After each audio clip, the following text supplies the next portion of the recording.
Belchior, muito bem-vindo a mais um Direito Criminal ao Vinho. Hoje eu estou especialmente feliz em apresentar o nosso convidado, já vou contar por quê, mas antes de apresentar a pessoa que vai nos acompanhar no vinho, vamos apresentar o vinho de hoje. Michi, o que a Adega Brasil mandou para a gente hoje? Oi, Marion. Hoje nós temos um convidado muito especial, inclusive aqui do lado do vinho já tem uma obra dele, vamos ver se o pessoal já consegue identificar.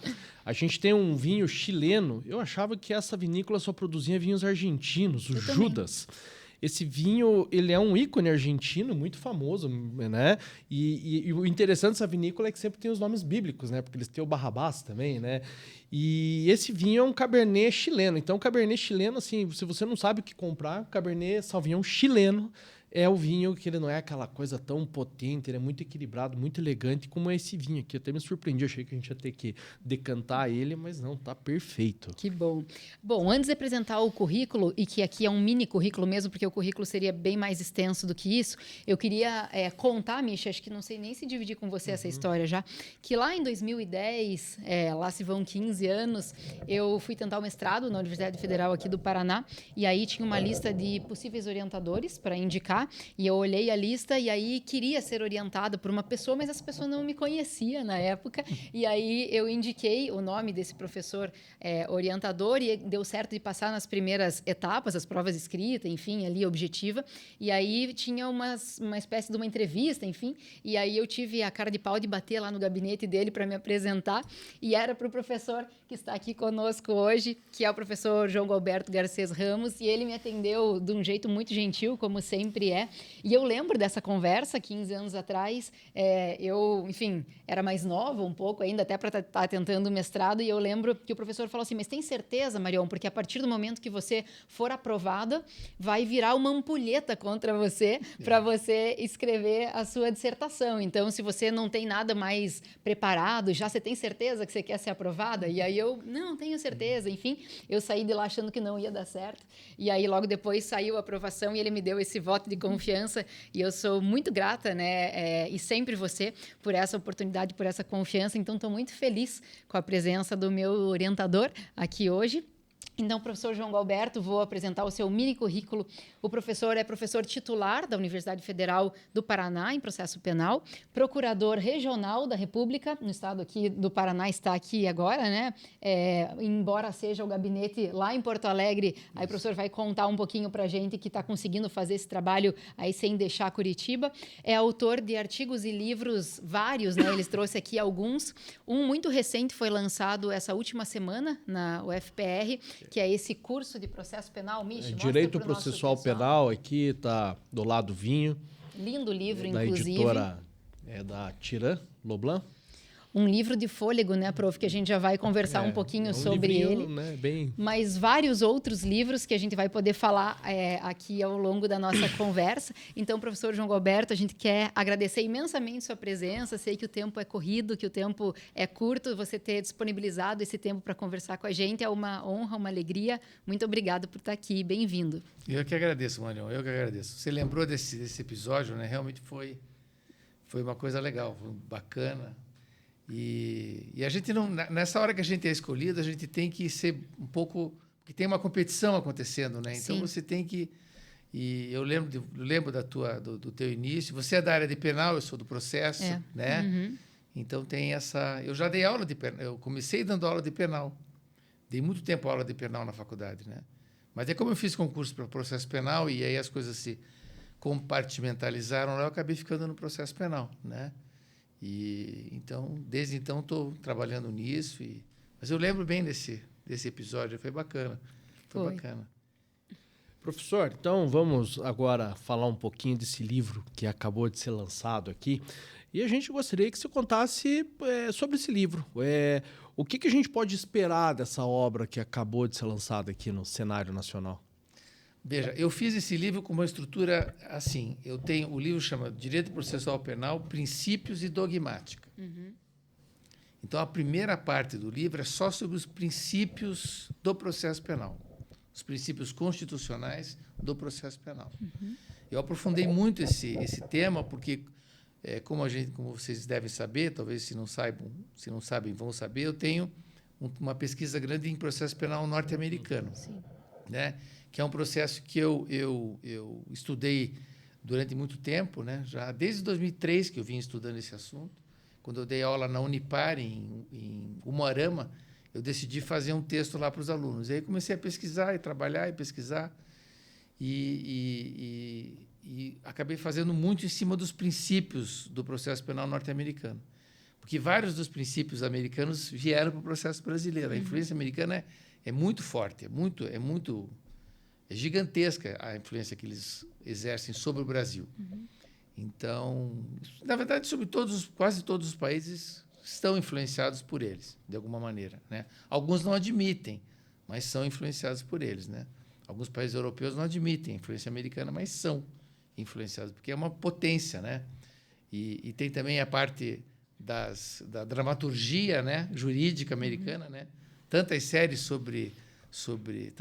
tantos filmes sobre o John tribunais. Quem nunca leu um livro do John Grisham, né? Pois é, não, é impressionante aquilo, né? Então, isso aí tudo você vai ficando, será que é aquilo mesmo? Será que é aquilo mesmo? Então, eu fui começando a estudar. Então, eu fiz uma parte de princípios e uma parte de dogmática. Como que eu fiz? Eu fazia textos para os alunos para as aulas. Então, eu dava aula e passava o texto para eles, dava aula e passava o texto, dava aula e passava o texto. De repente, começou a ficar um negócio mais volumoso, mais forte. Então, daí eu comecei a completar os capítulos e, sabe de uma coisa? Eu vou entregar. Vou fazer, vou apresentar. E aí, coincidentemente, uma pessoa da Tirã, eu tive contato com uma pessoa da Tirã Loblanche, que é a Aline, e aí eu conversei com ela topou, eu mandei para ela, eles aprovaram e está aí o livro, né? É um livro que eu estou trabalhando com os alunos na graduação.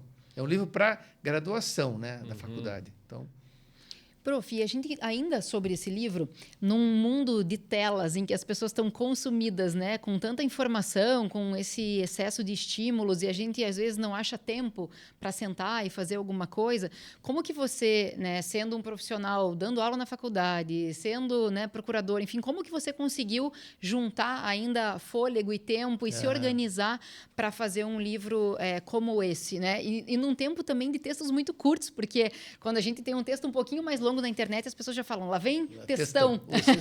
Então, como que é ir na contramão disso e parar um tanto a sua vida e organizar a sua vida para fazer um livro extenso assim?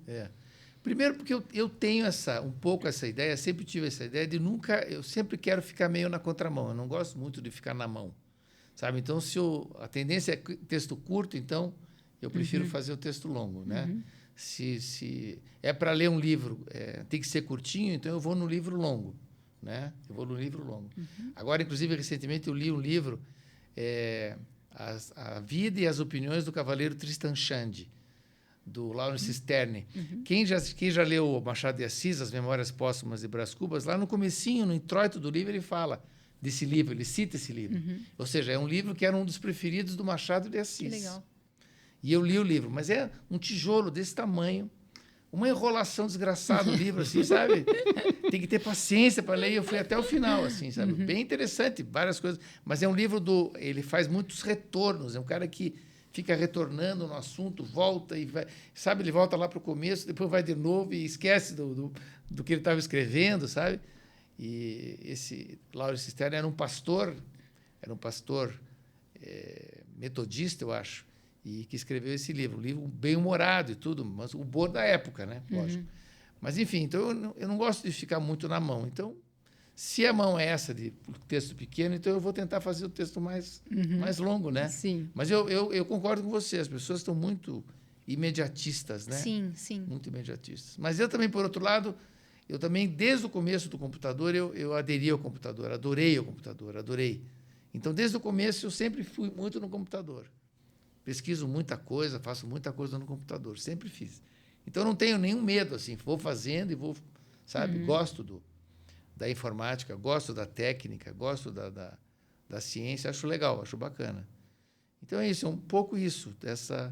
Agora, você tem razão, as pessoas estão muito E, professor, você estabeleceu uma certa rotina? Você foi encaixando o tempo conforme o teu trabalho exigia ou não? Ou bloqueou uma coisa na agenda mesmo? Parece uma pergunta inofensiva, mas é importante, eu acho, em termos metodológicos mesmo, para quem quer produzir, né? Porque, às vezes, até, eu lembro quando eu estava escrevendo a tese de doutorado, eu baixei um aplicativo que chama Forest, que você planta umas árvores e aí você não pode mexer no teu telefone, senão você mata a árvore. É o meu objetivo. E eles doam sementes e reflorestam mesmo, de verdade, conforme você vai fazendo aquilo ali. Você fica E aí afastado.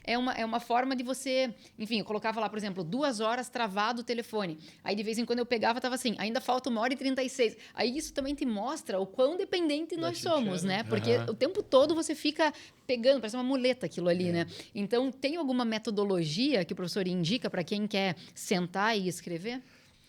O professor Ovídio Batista da Silva, do Processo Civil, falecido, é professor da Universidade Federal do Rio Grande do Sul. Uma grande pessoa, um grande intelectual. Conheci ele muito, influenciou muitos professores aqui de Curitiba. Ele dizia uma coisa, ele falou, se você escrever uma página por dia, ao final de um ano você escreveu um livro de 365 páginas. Então, uma página por dia, se você conseguir escrever uma página por dia, num ano você escreve um livro. Entendeu? Então, se você não pensar no livro com 365 páginas, se você pensar no livro que você vai escrever num dia, naquele dia, o que você vai escrever naquele dia, você já está com um meio caminho andado para fazer o livro, para fazer alguma coisa que preste, né? Então, essa é uma das técnicas. Sempre escrever alguma coisinha, porque, veja, você vai escrevendo... os ingleses têm um ditado que diz assim, se você colocar 1000 macacos numa sala com 1000 máquinas de escrever, com papel suficiente, em 1000 anos é capaz deles escreverem um texto decente. Os 1000 macacos batendo ali na tecla. Em 1000 anos. Quer dizer, então, é mais ou menos isso. Se você ficar escrevendo, aí, às vezes, a coisa vai tomando forma, entendeu? A coisa vai tomando forma e vai tomando forma de um texto, e, às vezes, a partir do momento que ela tomou forma, você se anima de dar a finalização nela. Né? Então, essa é uma coisa que eu sempre fiz, gosto de fazer.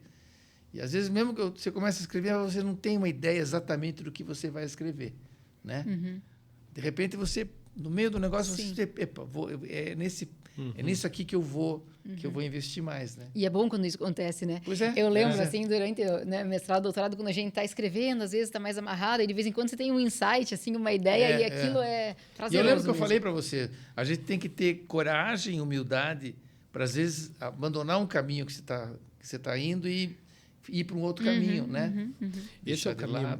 Isso é legal, né? Porque daí, às vezes, você chega, pelo menos eu, quando entrei no mestrado, estava tudo cheio de certeza do meu projeto. Quando chegou, eu falei, o que eu estou fazendo? No meio da dissertação. A academia é o sentido oposto do que a gente faz na advocacia. Porque na advocacia você tem uma tese que você precisa defender, né? E aí você encontra formas de sustentá-la. E na academia você tem que ir com o teu peito aberto, né? E começar a pesquisa, e se é contrário ao que você inicialmente imaginava, você tem que ser honesto de dizer, nossa, é completamente diferente. No meio do caminho é um contato com o autor que muda a tua cabeça. Esse lado é muito legal da academia. E, professor, esse seu livro de processo penal norte-americano, que é um livro bastante famoso, eu lembro que eu estava na faculdade lá em 2004, 2005, eu lembro de ter visto esse livro, um amigo meu me apresentou, Maurício Dieter, já foi aqui ouvido pela gente, e naquela época já tinha essas questões, essa compatibilidade do processo penal norte-americano com o processo penal brasileiro.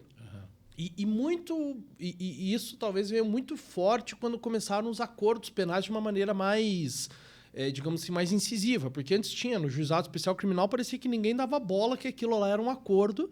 Mas daí veio veio colaboração premiada, depois veio a NPP. E desde aquela época, o professor já falava sobre isso, né?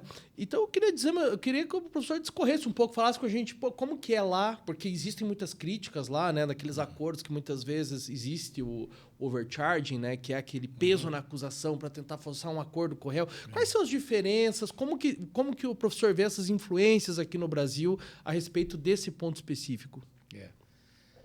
Realmente, as estatísticas são atordoantes, né? 95% dos processos americanos são resolvidos com acordo, né? 95%.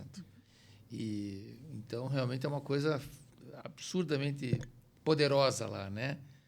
E há muitas críticas mesmo, os autores que fazem críticas, etc. Mas, assim, eles resolvem uma boa parte do... Um pouco eles fazem os acordos, porque, pela Constituição americana, pouca gente sabe isso. Todos os processos, todos os crimes... Crime felony, né? Todos os crimes punidos com prisão de 1 ano, pelo menos, são julgados pelo júri. É júri, todos os crimes. Todos os crimes são julgados pelo júri. Então, para evitar o júri, que é um processo extremamente custoso, difícil. Não sei se você faz júri como advogada. Agora faz um tempo que não, mas já fiz bastante, eu gosto. Eu fiz como promotor. É uma coisa assim, é muito desgastante. Sem contar que qualquer coisinha anula o júri, você tem que fazer de novo. Enfim, então, para evitar isso, eles fazem os acordos, né, lá. E aí a gente traz alguma coisa daqui. Só que justiça penal negociada, né? Eu acho que é uma tendência, né, que veio para ficar e ela, né, vai ficar. Mas o acordo de não persecução é uma coisa que eu não gostei muito do formato que ele ficou no Brasil. Não é por quê? Eu achei que não. Pelo seguinte, ele foi inspirado no plea bargain americano, mas ele não tem nada do plea bargain americano. No plea bargain americano, um indivíduo confessa e o juiz condena. Ele vai para a cadeia, se for o caso é cadeia, ele vai para a cadeia cumprir a pena pelo acordo que foi feito, né? A única coisa que ele ganha é uma pena menor, né? O risco que ele estava correndo, e aí a crítica é essa, muitos dizem não, ele não estava correndo esse risco. Se ele pagasse para ver, ele seria absolvido. Muitos críticos dizem isso. Se ele pagasse para ver o que o promotor tinha de prova, ele seria absolvido. Mas ele não pagou para ver, vai cumprir uma pena menor. Sim. Então, podia ser absolvido e acabar cumprindo pena. Então, essa é uma das críticas que tem. Aqui no Brasil, o indivíduo não é condenado. E se ele descumprir todas as condições, ele volta para... Então, a única coisa que ele ganha é tempo. A única coisa que ele ganha é tempo, né, E, professor, lá tem um limite para ou de pena ou em relação à natureza dos crimes, como tem aqui, para poder fazer acordo? Ou é uma coisa mais geral também? Lá é bem geral. Eles só não podem fazer acordo para pena de morte. Por exemplo, isso não pode fazer. Pena de morte não tem acordo. Não existe acordo para pena de morte. O réu não pode aceitar ser submetido a uma pena de morte. Então, isso não pode. Mas o resto, quase todos os demais podem, né? Quase todos os demais. Aquele Bernard Madoff, né? Ele fez um acordo, 150 anos de prisão. Imagina. Porque aqui a gente ainda tem essas questões, né? Não pode ter violência, pode ter grave ameaça, tem um limite de pena. Então, a gente está timidamente testando um pouco, né, esse modelo ainda. Mas eu acho que essa importação, na minha opinião, não foi a melhor solução ainda. Mas, como você falou, é uma tentativa, né? Aliás, eu acho que é isso que, para mim, é a grande diferencial dos americanos em relação a nós, é que eles não têm medo de testar novas soluções. Eles não têm medo de errar. Eles vão fazendo, vai ter um monte de cadáver pelo caminho, entendeu? Um monte de corpos pelo caminho, vão acontecendo, e eles vão passando por cima e vão embora. Não tem muito... Eles são muito pragmáticos, assim. Erram demais e acertam também, né? Mas essa falta do medo de errar faz com que eles vão para frente. Aqui no Brasil, a gente tem muito medo de errar. Sim. A gente tem muito medo de não fazer certo, né? Mas talvez porque aqui é mais engessado o sistema, pela legalidade, não é tanto a questão envolvendo... Porque lá é muito... Os precedentes têm mais força, então seria por isso? Pode ser. Mas eu acho que é uma questão cultural também. Eles são pragmáticos. Eles são muito pragmáticos, né? Consta o Thomas Edison, né? O famoso Thomas Edison, inventor. Ele testou várias vezes a tal da lâmpada incandescente, sempre falhando. Aí, quando um dia chegaram para ele, você já testou 1000, até que conseguiu acertar, né? Ele falou, olha, eu só descobri 1000 maneiras que não funcionam, né? E aí uma maneira que funciona. Então, a ideia é de que o erro faz parte do processo. Claro.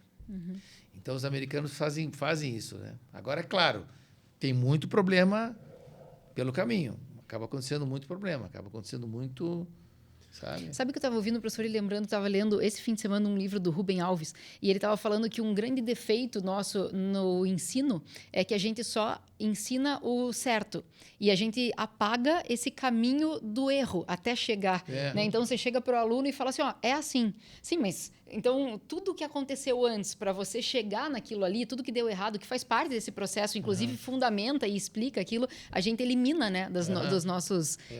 enfim, então estava ouvindo e pensando sobre assim, isso. só ainda dentro dessa linha, tem algumas críticas que acontecem lá, que o professor está vendo, que a coisa está acontecendo aqui também, e ao que parece, a gente não aprendeu nada com os erros deles, nessa parte dos acordos? Porque assim, o que a gente escuta muito é aquela história, às vezes a promotoria nos Estados Unidos pesa a mão para forçar o sujeito a fazer um acordo que às vezes não é o melhor para ele, mas ele com medo de às vezes pegar uma pena altíssima, ele prefere fazer o acordo.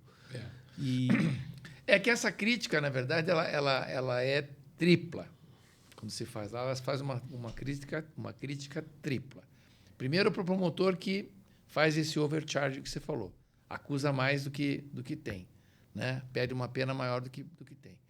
A segunda crítica seria ao defensor, que às vezes por excesso de trabalho, ou por não receber os valores que considera, ou por ser, às vezes, defensor público ou defensor da ativo, que tem uma carga muito grande de trabalho, não pede para ver. Né?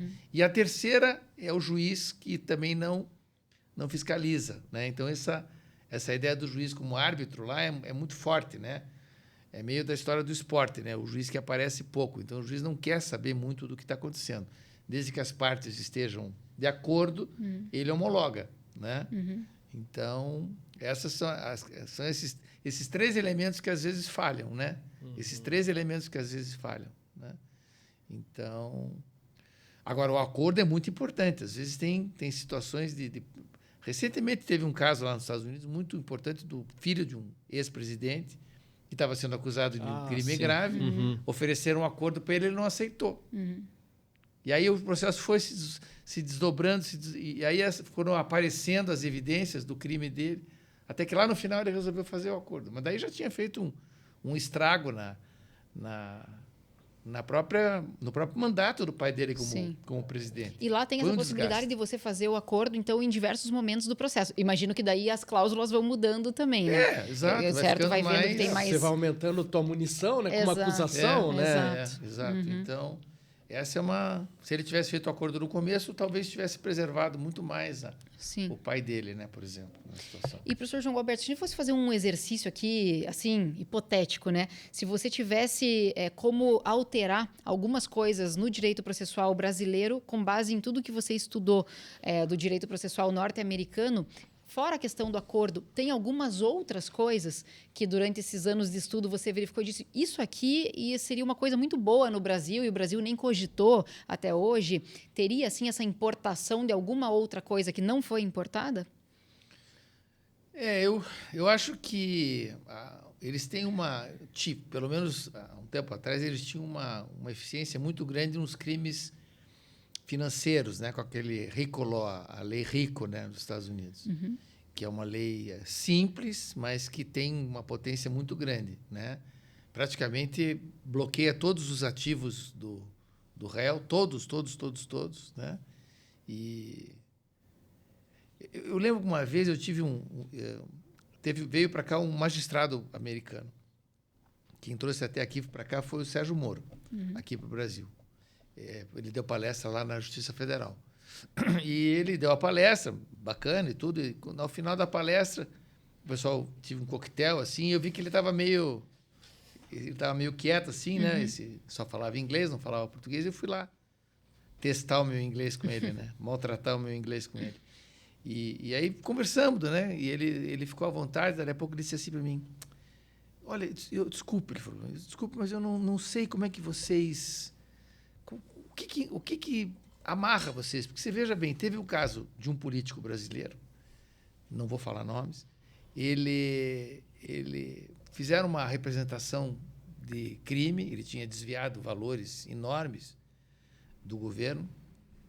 Ele falou, veja bem, eu recebi o ofício do Brasil pedindo para tomar providência. Ele falou, no mesmo dia disparei ofícios para todos os bancos de Wall Street, todos os bancos americanos. No dia seguinte, eles me mandaram resposta. No terceiro dia, eu tinha bloqueado todas as contas dessa pessoa nos Estados Unidos inteiro, né? E o mandado de prisão dele já estava expedido com difusão vermelha. Ele falou, e vocês estão processando ele há 15 anos e não acontece nada. Então, quer dizer, ele me falou, eu não consigo entender por que isso acontece. E eu falei, eu também não sei o que vocês não estão... tem uma explicação. O que vocês têm de tão né, agilizado assim para conseguir esse resultado, né? Mas, professor, daí a impressão que eu tenho olhando de fora, e assim, eu estou aprendendo aqui, eu sei muito pouco do sistema, mas a impressão que dá, e talvez seja uma impressão só, é de que talvez o estandar probatório, enfim, lá não parece que ele é um pouco mais baixo do que o exigido aqui no Brasil também, para você tomar essas medidas, ou ele é até, às vezes, mais rigoroso, digamos assim? Essa ideia do standard probatório, eu até hoje eu não consegui encontrar, nem lá nem aqui, assim, os standards muito claros, assim, né? Existe essa ideia da liberdade, né? Motivada, né?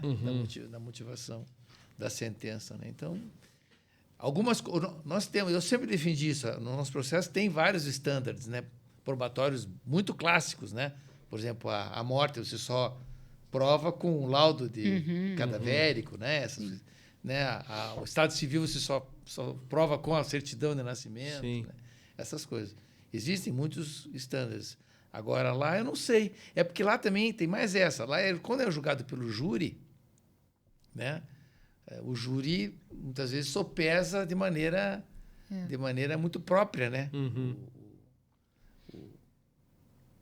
As provas, né? Sim. Isso é interessante, porque o júri, essa questão do standard, ele é mais dirigido para o juiz técnico mesmo, que consegue fazer essa questão. Agora, num júri, você pode identificar, sei lá, parece o meu filho. Assim, não que seja o ideal, mas a gente sabe que pode ter uma motivação completamente fora, né? Uma coisa intuitiva, uma coisa inconsciente, não sei. E é curioso, que tem aquela ideia do para além da dúvida razoável, né? Que eles falam, esse é o standard. Mas o que é o para além da dúvida? Se a gente aqui, nós três, aqui capaz do mesmo caso, cada um fala, eu tenho dúvida, não, eu tenho certeza. Exato, bem complicado, né? Isso aí é uma coisa que não sei. Dizem que na Inglaterra, por exemplo, o juiz inglês júri, né? Lá na Inglaterra também tem júri. O juiz inglês orienta os jurados de uma maneira muito impositiva.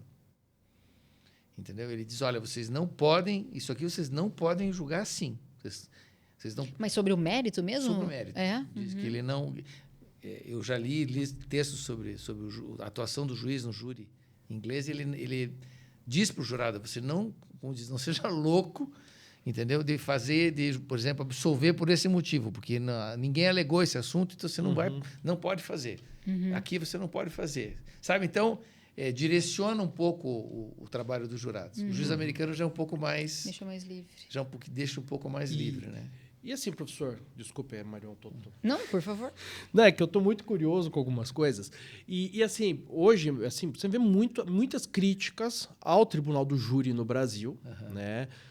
Enfim, né, tem os defensores ferrenhos e tem aquele pessoal que fala, olha, tem que melhorar, e tem diz que, não, tem que abolir, né? Mas, assim, pegando a experiência lá dos Estados Unidos, quais seriam os pontos de lá que eles julgam quase tudo, o júri julga quase tudo que vai? Qual que seria a experiência deles que talvez aqui servisse para aperfeiçoar?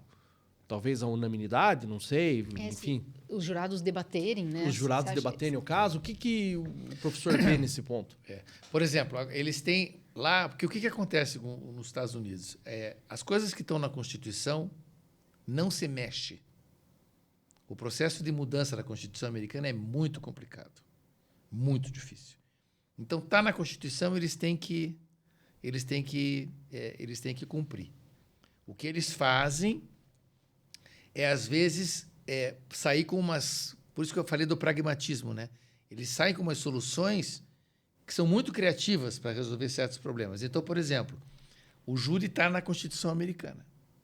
Então, diz, todo o processo do júri todo crime vai ser julgado pelo júri. Agora, você imagine. Porque lá, inclusive, eles não usam eles usam a palavra ofensa, né? Então, isso aí, até alguns crimes menores seriam julgados pelo júri. O que é um negócio... E não só o júri criminal, toda a matéria. Né? Um divórcio vai pro júri. Tudo, tudo. Tem uns filmes que mostram umas coisas financeiras, assim, com o júri. litígio, se eu não me engano, está na Constituição Americana, que o litígio acima de $25 é competência do júri. Sério? É.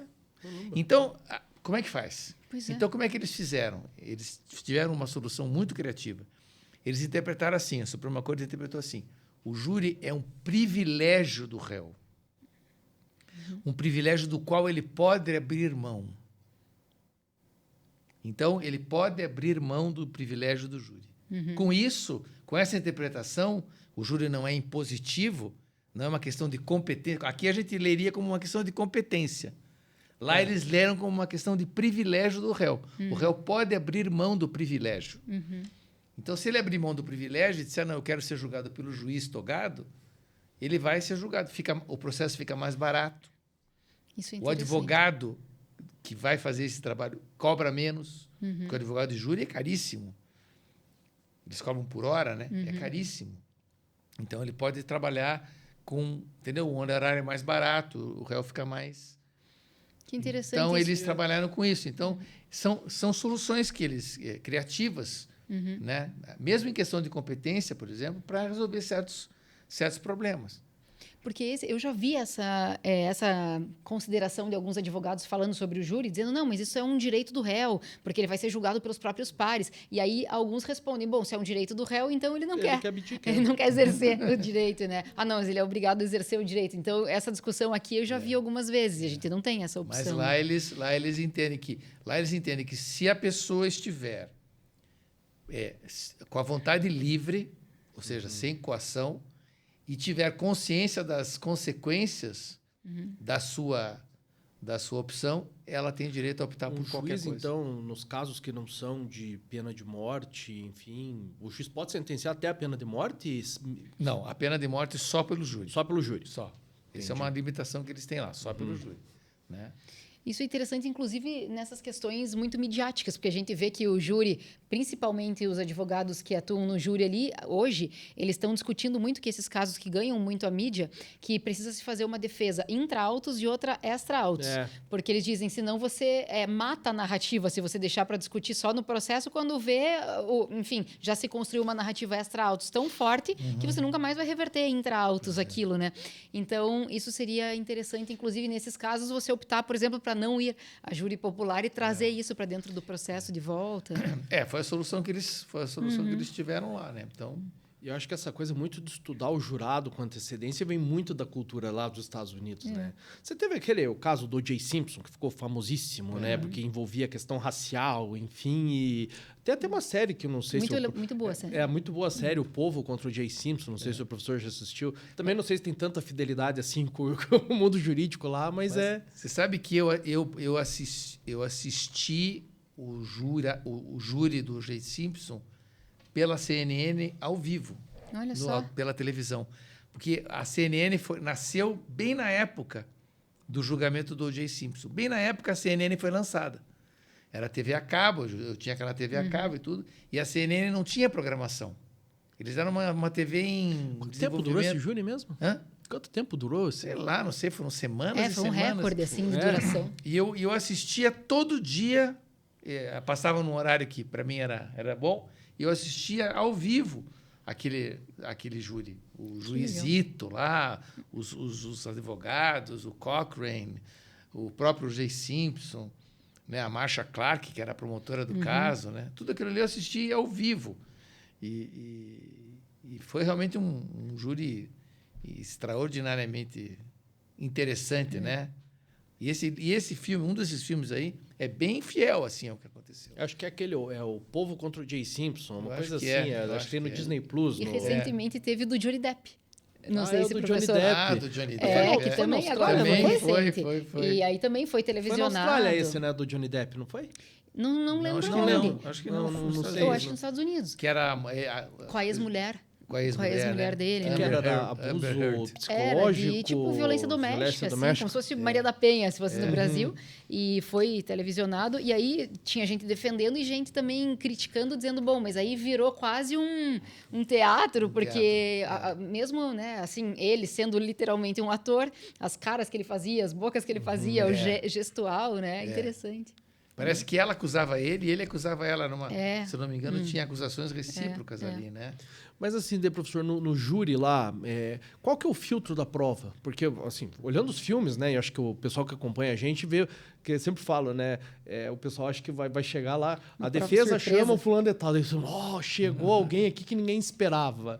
Aí fica parecendo que é terra de ninguém o processo, você vai trazer... Não é assim, né? Porque os Estados Unidos têm uma doutrina muito forte a respeito de admissibilidade de prova, etc, né? E também tem uma coisa, né? Esses júris, assim, que a gente fala, esses J. Simpson, etc., eles acontecem raramente também. Na maior parte das vezes, o júri é bem simples, é bem rápido, não é? E não tem toda essa complexidade, né? Outra coisa também, eles usam muita prova escrita, né? Muito depoimento escrito. Porque o que acontece? Lá nos Estados Unidos não tem precatória. A testemunha tem que comparecer no processo. Então, no dia do julgamento. Então, se ela não aparecer... Então, eles às vezes produzem documentos affidavits, que eles falam, né?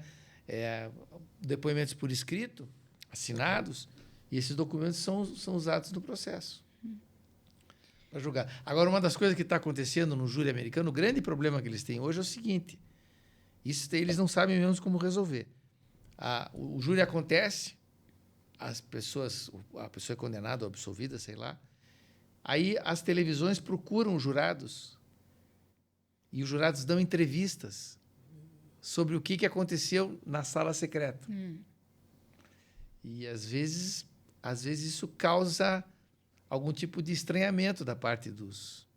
Não dá para ter igual aqui a gente tem um crime de se você publicar alguma coisa de um processo sigiloso, não dá para, né, alguma coisa assim resolveria deles se eles criassem alguma tipificação assim de violação de segredo. Eles dão entrevista, contam coisas, particularidades.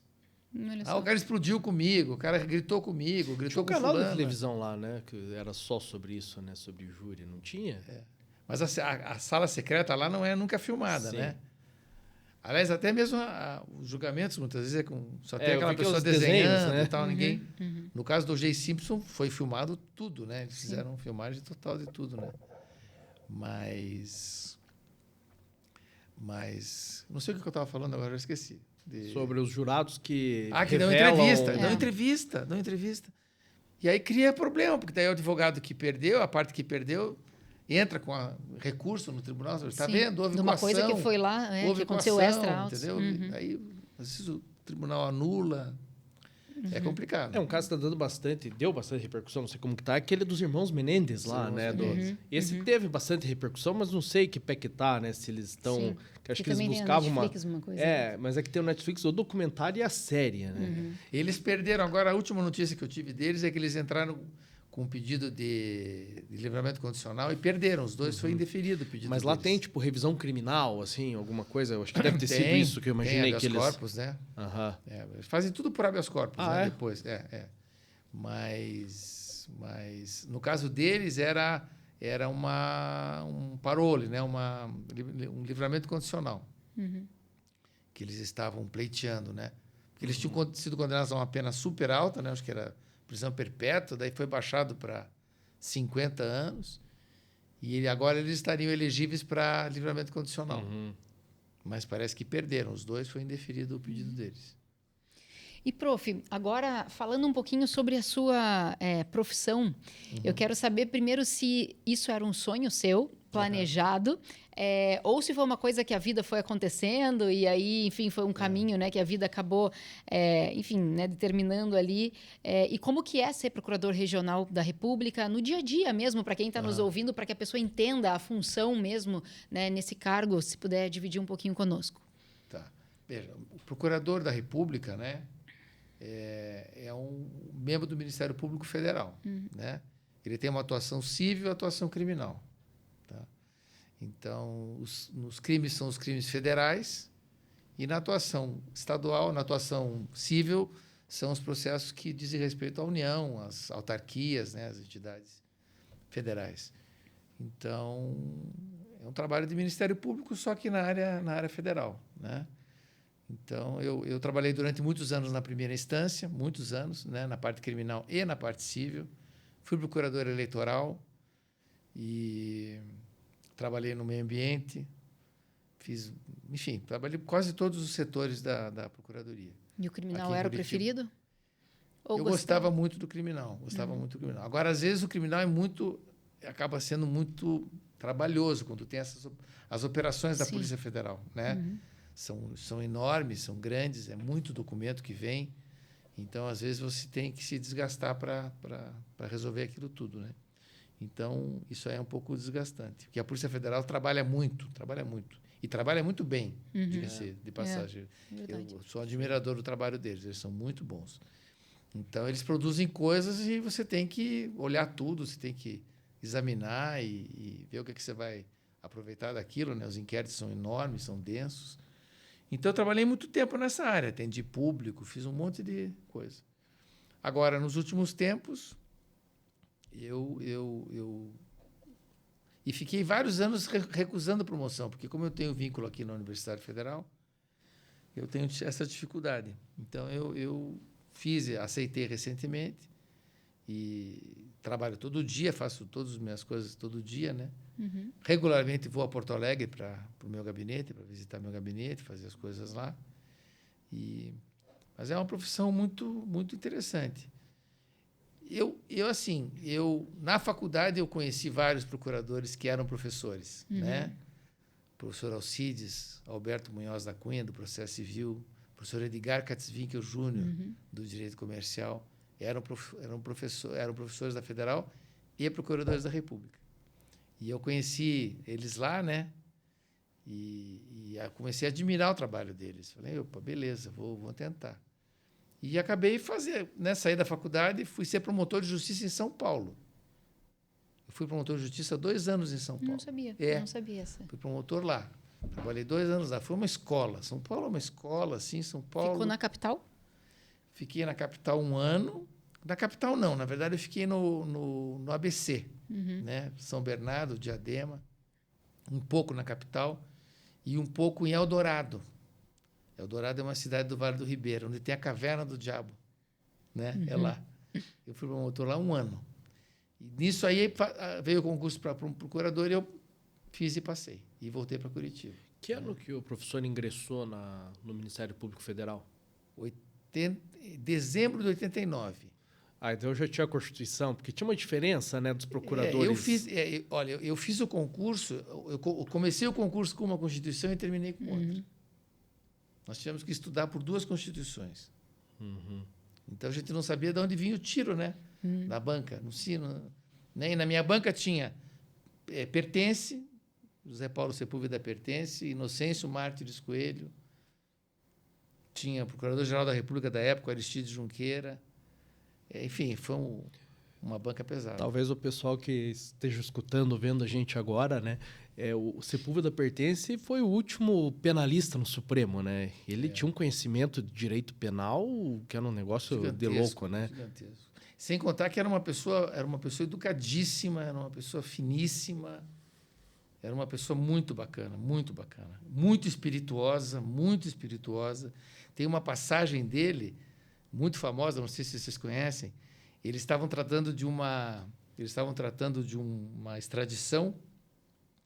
E daí ele disse assim, o extraditando era um inglês, chamava Johnny Walker. E daí ele disse assim, presidente, eu acho que eu e o ministro Mauro Galvão temos que nos declarar impedidos nesse caso.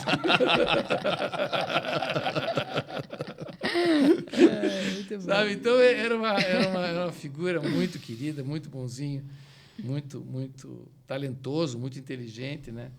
E era um tempo diferente do Supremo, né? Haviam debates pesados, acalorados, né? Mas como não tinha televisão, isso mudou muita ficava coisa, muito né? ali restrito a eles, né? Então Tinha o Moreira Alves, o ministro Moreira Alves, que era uma potência no Supremo também.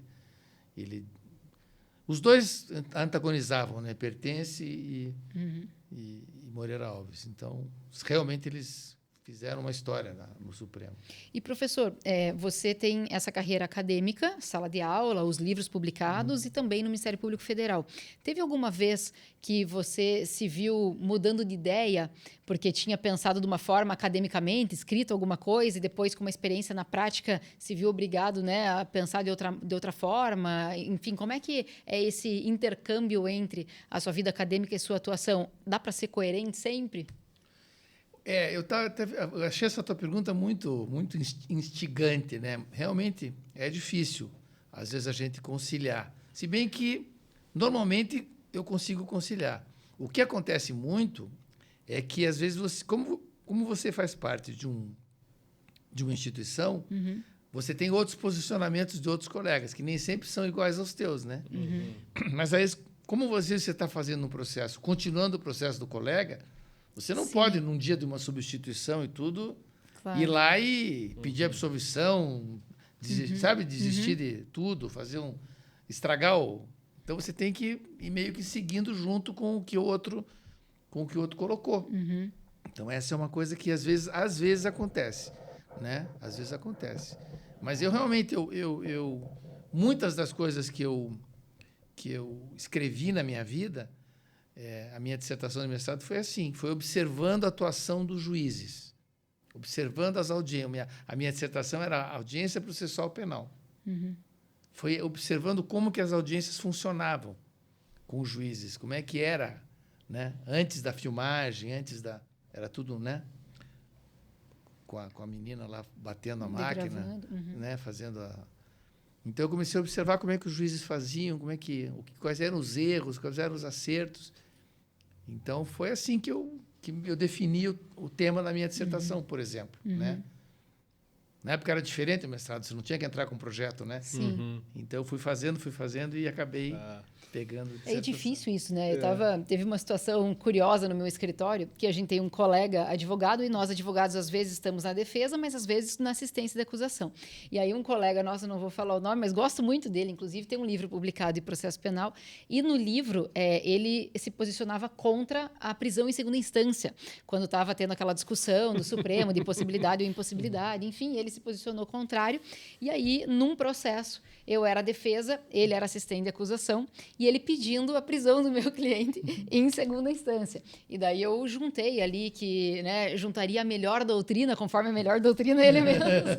Então a gente fica amarrado em algumas coisas. Eu às também vezes, tenho um caso curioso assim, mas foi também uma pessoa que a gente conhece, não vou falar o nome. Fui lá, né? Era uma questão de retroatividade, NPP. E aí eu peguei e achei um artigo dessa pessoa defendendo com unhas e dentes a retroatividade. Aí eu fui lá, fiz uma petição linda, só citando, tá, porque sabia que é para essa pessoa. Aí ela falou, eu defendo isso, mas a jurisprudência não. Foi esse o parecer. Negaram. É complexo. Então, assim, já aconteceu isso com o professor? Às vezes a pessoa vinha, olha, você defende isso e aqui e agora. Uma coisa mais pessoal, assim. Eu não lembro disso, acho que não. Acho que eu nunca tive essa situação assim, de cara a cara, né? Acho que não. Mas, realmente, às vezes é obrigado a manter, por exemplo, uma acusação. Está ali um processo que se olha a denúncia e diz, essas denúncias aqui não... Né? Eu já tive a oportunidade de pedir absolvição sumária, quando eu estava na hora da audiência lá, e eu li a denúncia e falei, não dá. Aí conversei com o juiz, fiz uma alegação oral ali na hora, e o réu saiu absolvido, porque não tinha como... começar um processo penal naquela situação. Né? É que, às vezes, quando a gente entra nessa questão de análise de prova, também acaba sendo uma coisa muito pessoal, né? Assim, porque daí, às vezes, o que a gente escuta muito dos alunos, né? Porque o fulano se diz garantista, daí no meu processo veio e pediu condenação. Mas, às vezes, para aquela... Sabe o que eu estava ouvindo o professor João Galberto falar e estava pensando aqui? Agora, essa semana, eu fui sustentar no tribunal ali e a situação era o Ministério Público Estadual. Ele tinha, nas contrarrazões, concordado com o pedido de absolvição, e daí o parecer em segundo grau era pela condenação. E é uma coisa que a gente sempre fica pensando, poxa, mas é um órgão, né? E daí Mas, por outro lado, também é complexo você, enquanto estudioso, ter que sempre estar de acordo institucionalmente, né? Sempre mantendo essa mesma... Então, as duas coisas são complexas, né? Você ficar entrando em um pede absolvição, outro condenação, sendo que é um órgão, e também você ter que sempre seguir na mesma linha do que veio antes, porque, enfim, é um órgão. Então, é complexa essa relação, né? É que não tem uma regra que você consiga dar resposta para tudo, né? Então... Mas, professor, eu estou assim, pegando o gancho da pergunta a Marion, pegando o outro livro do professor ali que fala do processo adversarial.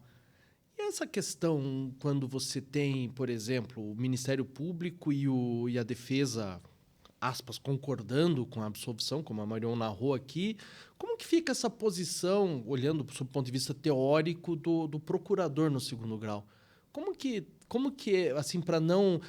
porque acaba sendo um próprio Ministério Público, você tem os adversários falando, não, a gente analisou o mesmo processo, esse processo tem que ter absolvição.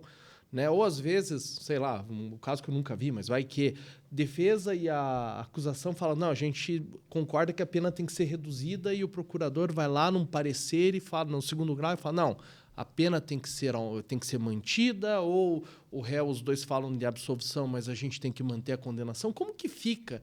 Porque eu confesso que eu tenho muita dificuldade nessa questão do o Ministério Público no penal como uma espécie de um custos legis, enfim. Como que o professor interpreta isso? Realmente, a gente... É difícil. Existe a independência funcional, né? Que é um valor constitucional, um valor importante. O Ministério Público tem direito de tomar a decisão que ele quiser tomar, assim como o juiz. Né? O único que está ali, na minha opinião, jungido é o advogado, porque ele tem que tentar buscar a melhor solução possível para o réu. Né? Então, ele tem que tentar melhorar a melhor solução possível para o réu, e o advogado tem que sempre buscar. Né? O Ministério Público não tem que sempre pedir condenação, às vezes pode pedir absolvição, né? E o juiz pode julgar também de acordo com a prova dos autos. Então, é uma atuação do Ministério Público. Eu sei que ela é uma atuação um pouco delicada, realmente, né? Sim. E se você está reclamando externamente, imagine internamente, né? Né? Internamente, né? O colega que às vezes fez uma acusação, tal, sei o que, conseguiu a condenação, alguém no tribunal vai lá e dá um parecer pela absolvição. Eu fiquei pensando, achei complexo. Eu fico pensando, eu acho muito complexa essa questão. Isso aí é difícil, internamente é difícil, é muito complicado. Então, eu lembro quando eu estava na área criminal e subiam recursos, né? E às vezes eu via o procurador, sabe, pela anulação da sentença, pela absolvição, ninguém tinha alegado nada e ele vinha lá com uma nulidade. Então, era uma coisa que eu me lembro que eu subia pelas paredes. Eu falei, não é possível esse cara assim. Né? Mas ele, na cabeça dele, ele estava fazendo o trabalho dele, né? O trabalho que ele considerava mais adequado, né? Mas, de fato, é delicado, é bem delicado. Bom, já falamos aqui, então, da sua atuação enquanto procurador regional da República, autor de livro. Agora vamos falar um pouquinho do João Galberto, professor, que foi um lado que eu tive também o prazer de conviver. Professor, há quantos anos o professor está em sala de aula? E há alguma mudança significativa de quando começou a dar aula para agora, no sentido mesmo dos alunos, de como vem o ensino, o aprendizado? O que o professor tem visto? Com que olhos o professor tem visto a sala de aula? Pois é. Eu sou professor, pasmem, há 35 anos. 35 anos eu sou professor comecei na Universidade Católica do Paraná, UCP, na época. Hoje ele é PUC, né? O difícil, Universidade Católica do Paraná. Comecei lá, dei 6 meses de aula lá. Aí, logo em seguida, eu comecei a dar aula na Federal. Foi assim, eu comecei num curso de especialização em ciências penais que teve lá na faculdade. Eu me inscrevi, comecei a ter aula lá. E daí, nesse curso, eu comecei a me envolver com os professores, com os alunos e tal. E lá pelas tantas eu tive um convite para começar a ajudar lá na faculdade, né? E aí comecei a ajudar e logo em seguida abri o concurso para professor. Daí eu fiz e passei, né? Então, desde 1990 eu dou aula. 90. Então, se você me perguntar se mudaram ou não mudaram os alunos, claro que muda, muita coisa muda, né? Os olhos da gente mudam, né? A gente também começa a olhar as coisas de uma maneira diferente, né? Então, tudo vai mudando, tudo vai se alterando, os alunos... a parte da tecnologia mudou, né? Hoje, muitos deles estão com os notebooks abertos, né?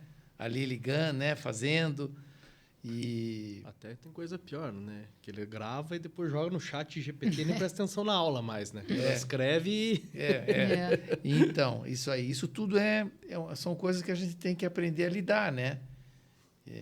Então, essa tecnologia que não tinha muitos anos atrás, né, passou a ter.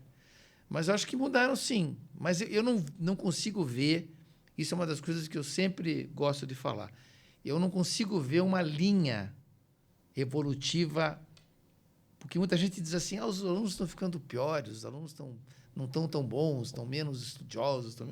Eu não consigo ver isso, porque eu acho que cada geração é um pouquinho diferente da outra.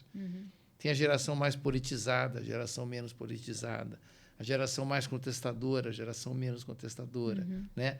A geração com mais bom humor, a geração com menos bom humor, a geração que escreve bastante, que escreve menos, né? Então, eu não consigo ver uma linha assim, uma linha. Agora, talvez algumas coisas realmente estejam acontecendo. Essa história que você falou dos textos mais curtos, né? Dos textos mais... da fuga dos textos longos, né? Essa capacidade de ficar com a atenção numa coisa só, eu acho que é uma coisa... Eu sinto, assim, porque... Como eles são hiperestimulados, né, com vídeo, com coisa o tempo todo, com rede social, para eles pararem, prestarem atenção numa aula de 1 hora, 2 horas, realmente sem encostar num celular, sem nada, eu sinto assim uma coisa geral mesmo, inclusive de todos nós, né? Sim. Uma dificuldade maior dessa concentração assim muito longa. Hoje em dia, por exemplo, até filme às vezes você vê parcelado. Para você às vezes tem filme que, por exemplo, um filme de 3 horas, tem que ir no cinema às vezes, você não vai ver um filme de 3 horas em casa. Vai fazer outra coisa, vai fazer outra coisa, volta. É isso mesmo. Então, essa é uma... Mas, assim, eu não consigo ver uma linha. Para mim, eles não estão nem melhores nem piores. Estão diferentes. Né? É interessante dizer. Agora, já fazendo um aquecimento para a próxima parte do nosso encontro aqui. Professor, se não fosse trabalhar com direito, qual seria a escolha? O que eu seria? Não sei. Eu queria ser inventor. Eu queria ter inventado o Bitcoin. Entendeu? Queria ter inventado o Bitcoin, queria ter inventado a máquina do tempo, queria ter inventado a máquina do Star Trek lá, né, que vai de um lado para o outro, né, teletransporte, coisa assim. Né? Ou criar bicho, criar cavalo, criar vaca. Mas o senhor tem cavalo? Eu tenho cavalo. Tem? Eu tenho cavalo. Mas eu não crio, né? Eu tenho cavalo. Tem um cavalo. Tenho cavalo. Mas... Michi, vou te contar uma história do cavalo. Eu não sei se eu já contei, professor. Acho que eu já te fiz essa confissão, professor. Mas o professor Jogoberto era o meu orientador. E numa das vezes que eu fui lá para que o professor me orientasse, ele me disse essa questão do cavalo, que adorava cavalo. E a minha mãe pinta olhos sobre tela, paisagens. E nunca na vida ela pintou cavalo. Nunca. Aí eu cheguei em casa, falei para ele, professor, eu vou lhe dar um quadro que minha mãe vai pintar tal. Aí cheguei em casa e falei, mãe, eu preciso de um quadro de cavalo. Ela, nem a pau, Marion. Como nem a pau? Eu prometi para o meu orientador. Ela, eu nunca pintei um cavalo, menina, eu não vou pintar cavalo. Eu falei, vai pintar cavalo. Pintar. Coitada da minha mãe. Fez vários, professor, quadros de cavalo para treinar tal, até que saiu. Diz que é muito difícil, né? Os pintores dizem que é muito difícil. Ela queria me matar. E eu pensando que eu já ia reprovar. Começou com aquele burrinho do ursinho Poo lá, meio todo redondo e foi... Você já me contou essa história. Coitada da tua mãe, Maria. Dela. Ela fala, essa é uma dívida que você tem comigo, me brigou, coitada. Que saia justa, né? Não, ficou muito bem pintado. Ficou muito... Tá lá no lugar de honra no meu escritório. Obrigada, mãe. Fica aí o registro. Não, legal mesmo. Então, agora a gente vai entrar num quadro, professor João Alberto. Não sei se você já foi interrogado na sua vida. Mas nós vamos entrar num interrogatório sem direito ao silêncio. Sem direito ao silêncio. E sabe que a gente tem aqui no estúdio hoje, o professor João Alberto trouxe acho que a motorista da rodada, né, professor? Trouxe a Amanda. Trouxe a minha filha. Que conheci a Amanda quando ela estava fazendo o TCC dela, que o professor João Galberto entrou em contato para ajudar a orientar, né? Ser co-orientadora. Eu tive o prazer de conhecer a Amanda e hoje ela namora um querido amigo, Dudu, que já deixa um beijo para ele aqui também. E aí a Amanda está aqui para não deixar o professor também falar, ela vai confirmar se é verdade ou mentira as respostas. A gente tem um detector aqui. Temos um detector familiar aqui. Sim. Então a gente vai falar a pergunta, o professor já responde meio de bate pronto. A primeira coisa que tem que ser vier de na sua, uma coisa mais assim que vier na sua cabeça. Tá? Vamos lá, Michi. Um livro que te marcou fora do direito. Nacional ou internacional? Tanto, se quiser falar os dois aqui. Tá, vamos lá. Nacional, Grande Sertão Veredas. Né? Internacional, Meridiano de Sangue, Cormac McCarthy. Eu estou com esse livro lá e não li ainda. Esse livro é absurdamente espetacular. É uma obra-prima. Vou trazer para cima da lista. Chocante o livro, chocante, muito chocante. O personagem principal é um juiz, né? Um juiz que é o diabo. Que é o diabo no livro, é o diabo. E então é muito interessante. É um livro meio bíblico, assim, sabe? É um livro muito forte. Cormac McCarthy morreu há uns 2 anos atrás, mais ou menos. Um grande escritor. Professor, um filme que você indicaria para todo mundo assistir? Qualquer um do John Ford. John Ford é o maior cineasta americano de todos os tempos, né? Fez muito faroeste, né? Qualquer livro dele, Rio Grande, Forte Apache, O Homem que Matou Facino, né? São obras-primas absolutamente espetaculares. Sabe, Marion, só dando uma dica, já que a gente... Tem um livro, a gente estava falando de júri, e tem um dos poucos filmes que tratam de júri, que me veio na cabeça quando o senhor estava falando aqui, que não é de penal. Kramer versus Kramer. Com Dustin Hoffman e acho que Meryl Streep. Não assisti, Mich. É muito bom porque é um casal que começa a brigar pela guarda do filho. É um filme de tribunal. Ganhou Oscar, né? Ganhou o Oscar, é muito bom. Eu não sei qual que é o aplicativo que tem, mas é um filme muito bom. Eu acho que até deu Oscar para ele, né? Eu não lembro se foi para ele ou para ela, assim, né? Foi uma coisa assim, pegando o gancho. Porque eu tinha lembrado do filme e acabei esquecendo de falar. Uma música. Ou um estilo musical, uma banda, uma música, enfim, algo que o senhor gosta de ouvir. Música brasileira, assim, eu gosto demais. Eu gosto... Todas as do Vinícius de Moraes. Todas do Vinícius de Moraes, né? São demais os perigos dessa vida, né? Que é um soneto musicado pelo Toquinho, né? É sensacional. E um sonho realizado e um a realizar? Sonho realizado. Ter uma família, entendeu? Que se respeita, que se gosta, né? Isso foi um sonho que eu tinha, né? E trabalhar para isso, ter, né, condição de sustentar a família, ter uma vida, foi um sonho. Agora, um sonho que eu quero realizar, tem muita coisa, né? Sei lá, tem muita coisa ainda que a gente... Mas eu, graças a Deus, não tenho esse problema. Sempre que eu vou fazendo as coisinhas, entendeu? Não quero ir à lua, entendeu? Não quero ir à lua. Cavalo é um sonho? Cavalo é um sonho. Não, cavalo é um espetáculo. É uma amizade que a gente tem. Eu perdi, o professor falou que tem cavalo. Eu perdi a informação se tem cavalo. Mas tem. Eu tenho uma turma de cavalgada. A gente anda a cavalo, a gente faz passeio. Em São Luís? Não, é aqui perto, em Piraquara. Piraquara. Os meus amigos, a gente sai, tudo cowboy frustrado, né? Tudo cowboy frustrado. Então, isso explica os E filmes. você não gosta de country music, assim, pra andar a cavalo, tipo Garth Brooks, essas coisas? Sid Masters. Yellowstone. Já assistiu Sid Masters, Yellowstone é lindíssima, né? É uma série muito bonita. Mas então, country music também, adoro. Mas eu gosto de tanta coisa que, para dizer assim, eu fico meio... É difícil, né? A gente tem que escolher. Né? Mas é engraçado, o pessoal que gosta de cavalo, a Bianca, minha esposa, ela é apaixonada por cavalo. O sonho dela acho que é ter um cavalo também. Sei. Mas cavalo é um bicho muito bonito. Muito é negócio bonito, com cura, né? Tem filmes sim, lindíssimos, a questão da relação com... A ecoterapia. Eu tenho um cavalo num lugar lá que faz ecoterapia, então as crianças chegam lá com bastante problemas motores, mentais e tudo, né? E a criança, quando ela sobe no cavalo, ela se sente poderosíssima. Isso faz um bem para a autoestima da criança, assim, sabe? Porque o cavalo é muito grande, ele é muito gigante, né? E você só fica em cima dele porque ele deixa. Se ele não deixar, você não fica em cima dele.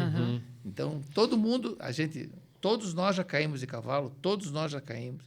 Porque se o cavalo disser, você não vai montar em mim hoje, você não monta nele hoje. Né? Então, Ele é temperamental, o cavalo, né? O cavalo não, ele não é que ele é temperamental. Ele não é temperamental. Ele reage ao estímulo. Ele não tem falsidade. Ele não esconde. Ele não vai fazer uma... Se você incomodar se incomodar ele vai reagir. Entendeu? Então, é um bicho muito sincero, muito puro, né? Então, a gente tem a turma, a gente se diverte, anda e vai para lá e vai para cá. Você teve algum cavalo preferido, prof? Assim? Tive vários. Qual o nome? Se ele falar o nome dos outros cavalos, escutar, ele vai cair, né? O arpão. Eu tive o arpão de São Pedro, um cavalo crioulo, muito bacana. Eu tive... Tenho agora um cavalo chamado Escobar. Escobar. É um cavalo muito bom. E você se inspira em alguém para dar os nomes? Não, esses cavalos eu já comprei com nome. Ah, é? Já tem nome. Tinha documento, inclusive, né? Ah, é? Tem cavalo que os meus cavalos hoje só tem um que não tem documento. Os outros todos são de raça, né? E documentados, né? Então, mas é uma curtição. É mais a curtição mesmo. É mais a curtição. E, prof, um medo? O professor João Alberto tem medo de alguma coisa? Ser enterrado vivo. Mas aonde que vem isso? Desculpa. Verdade? Ser enterrado vivo. Não, medo eu tenho medo. Eu entendo esse medo. Mas eu tenho um medo desgraçado disso. Eu vi tem um seriado chama CSI, né? É o original, CSI original. Eles fizeram alguns episódios foram dirigidos por cineastas importantes. E um episódio foi dirigido pelo Quentin Tarantino. E o Quentin Tarantino, você sabe como é que é, né? E ele fez o episódio era um serial killer. Pegou um dos agentes deles lá e enterrou vivo. Não disse para ninguém onde é que estava, só disse que estava enterrado. E o sujeito estava lá dentro do... E depois eu fui ler, ele foi filmado, o ator foi filmado, ele foi enterrado mesmo. Meu Deus, que bonito. E aí entra a formiga dentro do... olha, para mim isso daí é um negócio... Eu fiquei assistindo aquilo, eu não sabia para onde correr. Eu tenho muito medo. Eu acho esse é um dos medos clássicos, né? Ser enterrado vivo, né? E uma memória de infância? Eu tenho a memória dos meus pais, né? Meu pai, minha mãe, vivos, né? Eu tenho essa memória. As festas, os almoços com a família, né? O professor tinha irmãos? Eu tenho uma irmã. Uma irmã? Uma irmã. Com idade próxima, assim, de brincar junto, coisa assim? Ela tem 2 anos a menos que eu. Ela é 2 anos mais nova. Mas eu tinha muito primo também, né? Então a gente, às vezes, almoçava junto. Os meus tios tinham chácara, né? Então a gente ia almoçar na chácara deles e tal. Então esses almoços eram muito legais. E se o professor João Alberto pudesse se definir em uma palavra? Sei que é difícil a gente se definir, né? Mas se fosse falar uma palavra. Persistente. Eu sou persistente. Eu não sou de desistir, não. Eu tenho persistência. Isso eu sei que eu tenho. Se eu não tiver nenhuma outra qualidade, eu sei que persistente eu sou. Eu fico atrás, eu não largo o osso, vou até o final, né? Entendeu? E o defeito que você adoraria não ter? Porque tem defeito que a gente... Eu sou assim. Mas e o que você fala? Não, se eu pudesse... Assim, às vezes um pouco estressado. Não precisaria ser tão estressado. Eu me estresso fácil com as coisas, assim, sabe? Eu tenho... Se eu pudesse ser mais calmo, assim, seria melhor. Mas, enfim, cada um tem o seu Amanda jeito, concorda com esse defeito? Eu concordo. Eu me estresso às vezes, não precisaria. E, professor, uma comida. Sua comida preferida? Aqui a gente entrevistou o professor Renato Andrade esses dias, e ele falou assim, se eu estivesse no corredor da morte, o que eu ia pedir? O que ele falou? Era batatas coradas? Não, acho que era lombinho de porco. Lombinho de porco, O que seria o seu pedido? De comida? Você sabe que eu também fiquei pensando nessa tua pergunta, né? Mas você sabe que eu vou te falar um negócio, é uma coisa meio... A medicina, os médicos, a imprensa e tal, me convenceram que comida nunca faz bem.